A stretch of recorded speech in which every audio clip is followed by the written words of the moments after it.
what people were on the other side of 38th Street. Just got on and they're countering another testimony. Sorry, I was a little late. Anybody from across the street or from 38th Street do anything to either attack or threaten Mr. Chauvin? No. And do you think if somebody came across the street to attack or threaten Mr. Chauvin, you had your camera going, you'd have recorded it? Correct.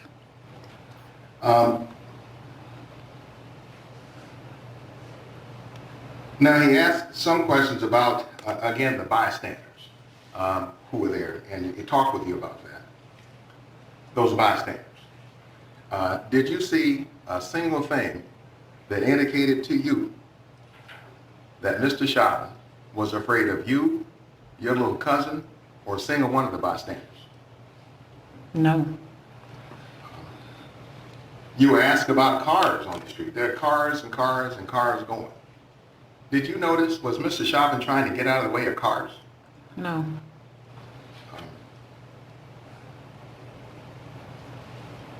You were also asked about what the officers might have been saying to Mr. Chauvin.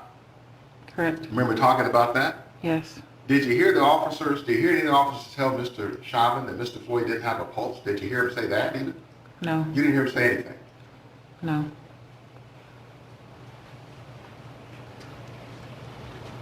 And you were also asked questions about how, as the events went on May 25th, how you and others may have gotten louder. Correct. Darnell, are you the sort of person who, in response to seeing somebody being potentially harmed on the street, gets loud? I'm more of I bottle things up. I feel things inside. I have social anxiety, so it's really out of my comfort zone to really be that out person. But, you know, when I seen what I saw, at moments I was loud. Loud in response to what you saw. Correct. Now, Mr. Nelson asked you a few questions about your video going viral and how that's changed your life. Remember that at the end? Yes.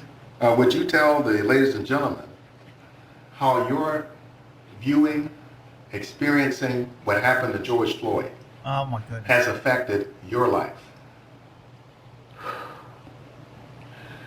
When I look at George Floyd, I look at my dad, I look at my brothers, I look at my cousins, my uncles.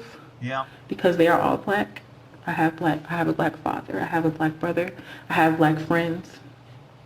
Because this is all about color, right? I look at that and I look at how that could have been one of them. It's been nights.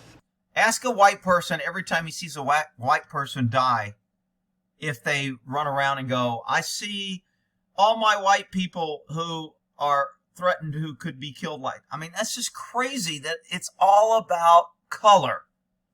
And it shouldn't be about color. This should be about justice. That's why I hate these sympathetic witnesses that just you want to bring in there and what's called tug at the heartstrings of the jurors to try to influence them, because you can't make your case on the law. You do it on emotion. Did you finish your answer, Darnell? She finished her answer. Yeah, thank you. Proceed to your next question. No, Your Honor, that's my last question. Thank you. Thank you, Darnell. Mr. Nelson. All right, thank you. You may step down. Okay, and the reason why the defense did not want to ask her a question, because if they ask her a question, then the prosecution could come back and ask more questions. But once the defense says, I'm done, that means the prosecution's done.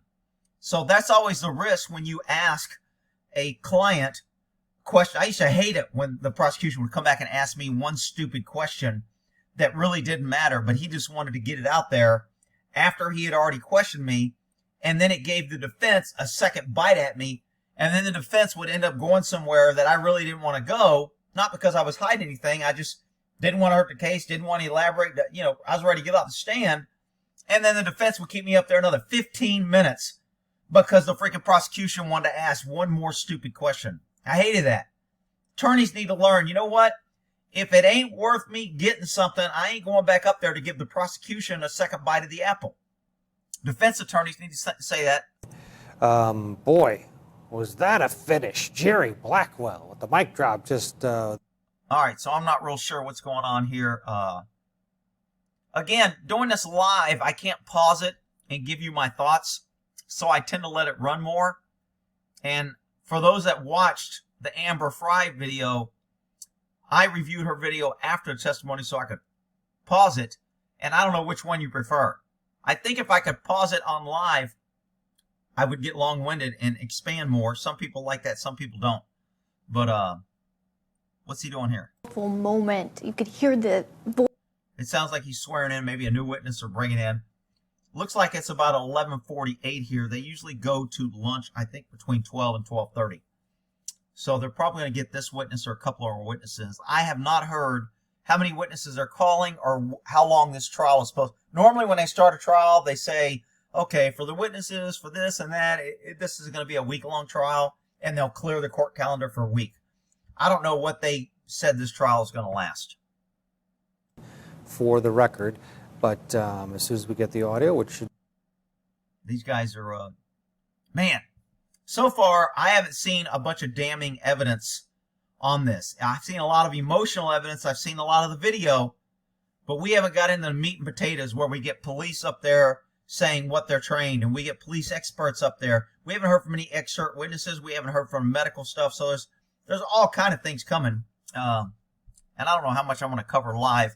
If I get some negative feedback on the first two, then I'll wait till it's over and then go back and review. So it's up to you guys on whether you want me to do it afterwards, or would you rather me just do it live to where you get all the footage. I don't even know if they're going to post all this footage somewhere to where I can go back and review it and do it live. To make it as... All right. Pause it till they start. Good morning. First of all, would you tell us how old you are? 9. How old will you be by the end of next week? You're bringing in a 9-year-old to testify about emotion and how she felt. She has been coached. She has seen the news. She's heard everybody, adults, talk about this. This is such tainted testimony. It's disgusting. I don't even want to cover it. Yeah. You have to let me finish my question, but do you remember going with her to Cup Foods? Yes. And you like going to Cup Foods to buy snacks? Yes. Did you go with your cousin? That sounds kind of racist. What, are you trying to say black people go to the store and buy snacks only? I don't understand that question. Exhibit 14. No? No.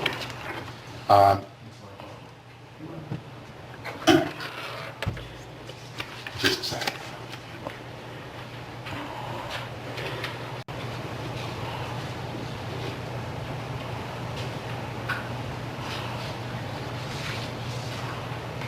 And marked as our exhibit number 13 and asking, can you see the two people Yes. in the front of that picture?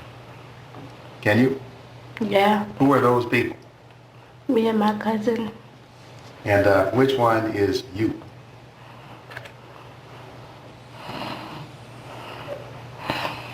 All right. So the little one with the word love on her shirt. Yes. Oh, she's Now, got love you, on her shirt. That gives her You that credibility. day you went into Cup Foods to get your snacks, Yeah. and when you came out of the Cup Foods, do you remember what you did next when you came out? I saw the officer put a needle neck on George Floyd. Oh, my God. Okay, now you mentioned someone named George Floyd. Yes.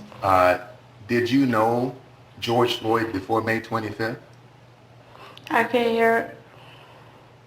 Could you say that again? You can't hear? No. Okay. Had you ever met George Floyd before No. going into Cup Foods that day? No. As far as you know, had you ever seen it? No. Now, when you came out to where your cousin was and you saw George Floyd, was there a policeman there? Yes. Do you remember what the policeman or policemen were doing? Putting a needle neck with George Floyd. All this kid knows is knee on the neck, knee on the neck, knee on George Floyd. Absolutely manipulating, re-victimizing this 9-year-old for political bullshit. This 9-year-old should not be on the stand. Let me ask you if you recognize the policeman in what's marked as Exhibit 17. Do you recognize this man? Yes. Who is he? I can't remember his name. Okay. Do you remember what he was doing? How do you know him? He was pushing me on the neck with George Floyd. Do you see him in the courtroom today? No. Okay. How about him? Yes. All right. So is that the person? He doesn't really look like the same guy. I don't think she recognizes him.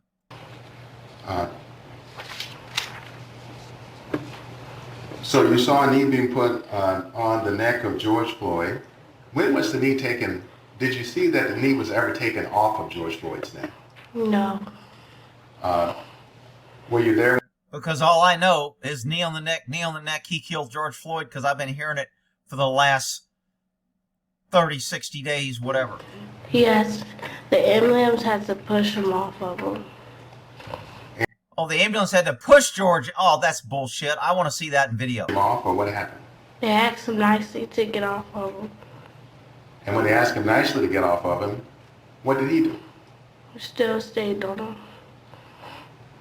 And then what happened after he still stayed on him? What did the ambulance people do? They just had to put him off, get off of him. Are you able to tell us, having been there on this day and seeing the officer on top of George Floyd, how did you feel about that? How did it affect you? I was sad and kind of mad. And tell us, why were you sad and mad? Because it felt like he was stopping his breathing, and it's kind of like hurting him. That is such tainted testimony. That a 9-year-old does not think that. A 9-year-old. Thank you. Judea, you can go. You are excused, so you're done testifying. Thank you.